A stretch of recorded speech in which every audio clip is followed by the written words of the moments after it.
मी श्रीकृष्ण वासुदेव भटकर, सहाय्यक शिक्षक, जिल्हा परिषद केंद्रीय मराठी प्राथमिक शाळा वडशिंगी। आज मुख्यमंत्री माझी शाळा सुंदर शाळा या उपक्रमाअंतर्गत जिल्हा परिषद केंद्रीय मराठी प्राथमिक शाळा वडशिंगी यांनी तयार केलेली अमृतवाटिका आता मी तुम्हाला आमच्या अमृतवाटिकेकडे घेऊन जातो आणि त्याच्यामध्ये असलेल्या विविध प्रकारच्या वृक्षांची माहिती देतो। हे आहे देशी जास्वंद आणि या देशी जास्वंदाचा हा फुलांसाठी उपयोग तर आपण याचा करतो, परंतु याला येणारी लाल रंगाची फुलं जी आहेत या फुलांचा उपयोग आपल्याला महिलांना जे केश गळतीचं प्रमाण असते त्याच्यामध्ये जर त्या तेलामध्ये या फुलांचा उकळलेला रस जर टाकला तर त्यांना केश गळतीचं प्रमाण कमी होऊन जाते। त्याच्यानंतर हा जो आपला अमृतवाटिकेतील दुसरा जो पौधा आहे तो म्हणजे हळद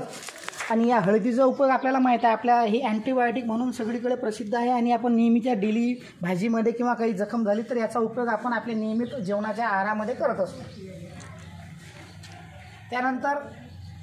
अमृतवाटिकेतील हा आपलं जे पुढचं झाड आहे ते म्हणजे अडुळसा आणि हे अडुळसा ही एक अतिशय आयुर्वेद अशी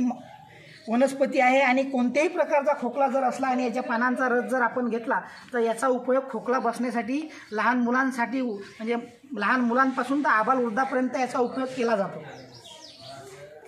त्याच्यानंतर पुढचं जे आहे तो आहे कोरफड आणि ह्या कोरफड आपल्याला माहीत आहे की कोरफड ही जी वनस्पती आहे याचा उपयोग सौंदर्य प्रसाधनामध्ये, त्याचप्रमाणे कोरफडीचा ज्यूसाचा उपयोग आपल्याला आपली पचनशक्ती वाढवण्यासाठी आणि पोट साफ करण्यासाठी सुद्धा या कोरफडीचा मोठ्या प्रमाणामध्ये उपयोग केला जातो। त्यानंतर पुढचं जे वृक्ष आहे आपलं ते आहे शतावरी आणि या शतावरीचा जो उपयोग आहे हा विविध प्रकारच्या औषधी वनस्पतीमध्ये शतावरीला फार महत्त्व आहे। आयुर्वेदामध्ये सुद्धा शतावरीला अनन्यसाधारण असं महत्त्व याच्यामध्ये दिलेलं आहे। याचा विविध प्रकारचा रोगांवर आणि आजारांवर याचा उपयोग केला जातो। त्याच्यानंतर आपण येत आहोत पपईकडे। ही आहे गावरान पपई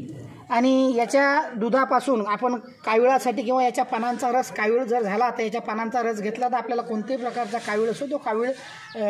आपल्याला बरा होण्यास मदत होते, म्हणून ही आहे आपली देशी पपई।